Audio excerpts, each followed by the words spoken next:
Salut à tous, j'espère que tout le monde va bien. On se retrouve aujourd'hui pour la market update sur BTC, le Forex et le Gold.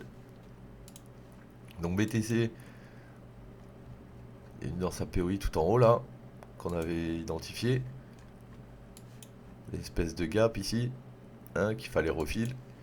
Depuis qu'on l'a touché, on a eu un retracement. Et là on essaie de remonter dans la leg qui nous a fait retracer. Donc on va aller voir en 15 minutes ce que ça dit. Là on voit très bien, hein, on a des plus hauts de plus en plus bas, plus en plus bas. On fait une attaque au nord, on attaque les highs. Et derrière, on a un retracement. Pourquoi? Parce que cette impulsion, par rapport à cette descente, si tu regardes, les retours, ils sont ici. Il y en a encore un ici qui est juste au top. Mais genre, l'une des premières liquidités créées, elle était ici. Donc, on est venu prendre ce niveau. Derrière, on a fait une ABC qui est redescendue pour prendre les liquidités internes d'ici. Et vu qu'on n'a pas tout pris et qu'on décide de remonter, bah logiquement, on devrait aller chercher le reste là-haut. D'accord? Donc pour le BTC, aujourd'hui, potentiellement range. Pourquoi range? Parce qu'entre ce point et ce point, bah, c'est un range. Hein, et que tant qu'on n'est pas revenu à 44,4, selon moi, on n'a pas de short de possible. Maintenant, s'il part avant d'aller à 44,4, bah, tant mieux pour ceux qui ont shorté trop tôt, mais c'est pas trop dans mes habitudes ça. Donc du coup, on va faire comme on a l'habitude, mettre nos zones. Et là, comme tu peux voir, la value RAI, le POC, comme par hasard, dans ma POI, quasiment. Ça veut dire que si on vient jusqu'à la value RAI et que dans le délire, on vient mécher un peu en excès, regarde ce qu'on peut venir fil. Ma POI pixel. Donc ce que j'attends sur lui, c'est quelque chose comme ça. Donc là, on est descendu, on remonte et là, on redescend. Voilà ce que j'attends sur lui. Maintenant, si on arrive dans la zone là et qu'on commence à casser au-dessus, c'est possible aussi. Et ce retracement là, c'était le retracement potentiellement de toute cette leg. Et là, on crée une nouvelle leg, on part. Mais les probas, étant donné qu'on a la div qui vient de breaker, les probas elles sont plus avec ceux qui vont shorter. Donc, nous on sait pas ce que va faire le marché, on n'a pas la science infuse. Ce qu'on veut c'est être du côté de ceux qui ont le plus de probas.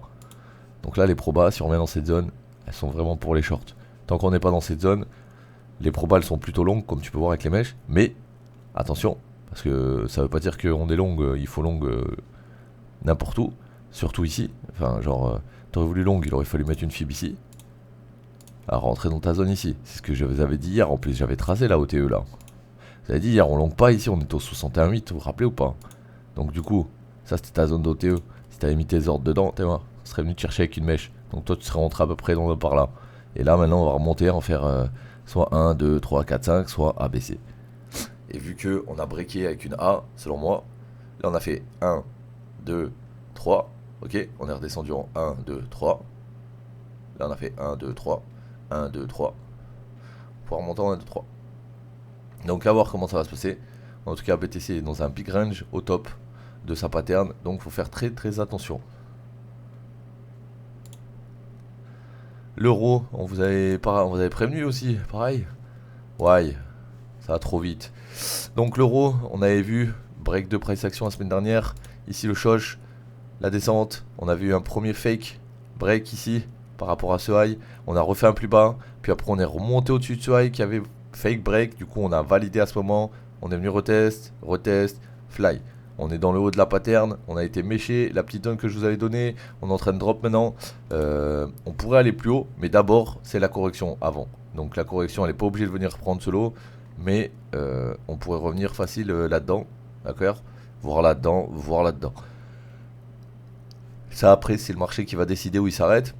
Toi ce que tu peux faire c'est mettre des fibs, regarder où est ton palier 50, où sont tes zones intéressantes, mettre des fix tools. Voilà, tu vois que là, Valura High, elle est alignée avec aucune de tes fibres, donc tu t'en fous. Et là, ce que tu vois, c'est le POC, aligné avec les 79-80% de fibres. Des liquidités encore à prendre ici, ici. Bon, ça fait beaucoup. Ça fait beaucoup. Maintenant, on n'a pas encore réellement cassé le price action sur lui. Là, tu vois des belles bougies et tout, mais faut pas s'exciter, hein. Pas s'exciter. Parce que là, si tu le short maintenant là, sur cette grosse bougie et que derrière elle va reprendre le high, t'es mort, hein. Donc, comment on fait? Bah là, ok, on a pris la liquidité interne, là on est en train de casser ici. Donc théoriquement, si là je veux le short, c'est à 982 plus 990 au-dessus de ce high, parce que là on a une descente, mais il n'y a pas de pullback dans cette descente, du coup il va falloir repasser au-dessus. À part si on crée un pullback ici, on redescend plus bas, et là après ok. Mais là théoriquement, toute cette zone c'est ton order flow, ton dernier mouvement qui monte avant de redescendre. On va revenir là-dedans tester quelque chose et redescendre, hein. Ça c'est clairement ce que j'attends. Comme pour ici, hein. Dernier order flow, on est venu tester une première fois le bas de l'order flow ici. On est descendu, on est remonté en haut de l'order flow et... Donc faites attention sur l'euro, on va avoir un retracement. Est-ce qu'on va revenir tout en bas du move? Pas forcément, d'accord. Nous sommes bullish, overtime, ok. Donc quand on est sur un top et qu'on fait un, entre guillemets, une correction via stop, là, ici on peut pas regarder pour comparer puisque c'était quand on est monté, c'est en gros ta phase de ton cycle bull ici. Et là c'est le début du cycle entre guillemets de correction puisqu'on casse tes lots et c'est le début de la cassure. Donc là on est en train de bien retracer mais et je vous dis c'est pas une bonne zone pour rentrer tout de suite, il fallait rentrer dans cette box ou dans cette box. Donc pour aujourd'hui lui il faut attendre un retracement, value RAI 50%, pour moi c'est pas ouf, 61,8, 70%. 70% c'est plutôt ouf. Parce qu'on a ça à retest, qu'on a cassé cette zone. Donc support, le POC en dessous, support. La value RA à l'eau, si vraiment on enchaîne trop bas, support. Alright. Et on va regarder GBP USD aussi.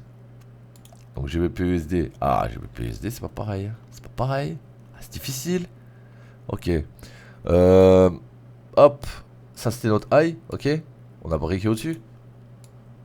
On a carrément breaké au-dessus, carrément. Donc c'est possible qu'on ait fini la C. C'est possible, parce que du coup, quand on passe au-dessus de la 3, ben, on est dans la 5. Et si la 5 se met à s'arrêter tout de suite, on pourrait très bien s'arrêter.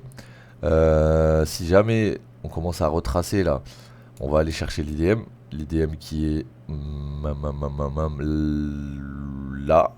Ok. Donc il est loin. Donc s'il retrace dans l'idée, il faudrait qu'il reparte ici. À part si on refait un high et que là on crée l'IDM maintenant. Donc si on continue de descendre là, il y a des chances qu'on vienne dans cette POI là. Voire mêcher en dessous de ces mèches. C'est possible. Ok les gars. Et pas oublier surtout que le retour dans cette zone, c'est une zone bullish. Puisque ici tu as une div qu'elle a breaké et qu'on est repassé au-dessus. Donc quand on va arriver dans ça, il va falloir couper le short. Si tu veux pas te faire couper les couilles. Ok les boys. Donc là on va attendre de voir ce que ça va dire dans cette zone. Et comme ça on sera fixé. Donc là ce que j'aimerais voir, parce que là potentiellement on a fait ça hein, regarde, hop, hop. Le problème c'est que en regardant comme ça, ma zone d'OTE elle commence ici, elle n'a pas été touchée. Ok. Donc vu qu'elle n'a pas été touchée, je me dis on va potentiellement revenir là à un moment donné. Peut-être à un pullback et on redescend. Possible. Moi je suis pas devin, mais en tout cas, les probas, on sait les mettre de notre côté. Donc, si je vois une zone ici, bah, vous savez ce qu'il y a à faire, hein, les gars, plus qu'à attendre les zones, les alertes. On va finir avec le gold. Le gold. Oh, shit, dude. Ok, donc là, une impulsion. On est redescendu profond dans la fibre. Plus que 61,8. On a trouvé support. Regardez ici. On a trouvé support ici. Donc là on pète. Ok. On valide la div. Là on commence à créer un range. On va sûrement casser le range vers le haut. Recréer un autre range. Retester le range et ensuite aller plus haut. Donc pour lui. Là tout de suite on est là. Je me dis on va avoir un retracement à un moment donné dans ça. Avant d'aller plus haut. Ok. Donc si je devrais rentrer aujourd'hui en longue sur le gold. Ça sera entre les 2002 et les 1982. Donc entre ça et ça, ok. Dans ce big imbalance. Pourquoi? Parce que là c'est ma zone d'OTE, donc une première zone où c'est que c'est intéressant. Là on a un gros imbalance, en dessous on a potentiellement une seule liquidité. Donc on pourrait aller prendre ça, repartir plus haut et sur le retracement ensuite prendre des liquidités. Donc il y a des confluences dans plein de zones, dans plein d'endroits qui me plaisent bien. Donc on va voir ce qu'il propose. Sachant qu'on est vendredi les gars, on n'aura pas grand chose à se mettre sous la dent je pense aujourd'hui. Ou alors ça va démarrer les moves et le reste des moves va se passer la semaine prochaine. Faudra attendre tout le week-end avec les pauses ouvertes si on veut notre TP potentiellement. Parce que si je prends l'exemple de EURUSD, là regarde. Si clôture comme ça, il y a des chances que lundi, quand il va ouvrir par là, avec un gap, tu vois. Ou même par là, c'est possible. Donc faut faire gaffe à ça. Faites gaffe à ça. Ok les gars. Donc voilà, c'était un market update d'aujourd'hui. J'espère qu'elle vous aura aidé. Et je vous dis à lundi. Prenez soin de vous les mecs. Ciao tout le monde.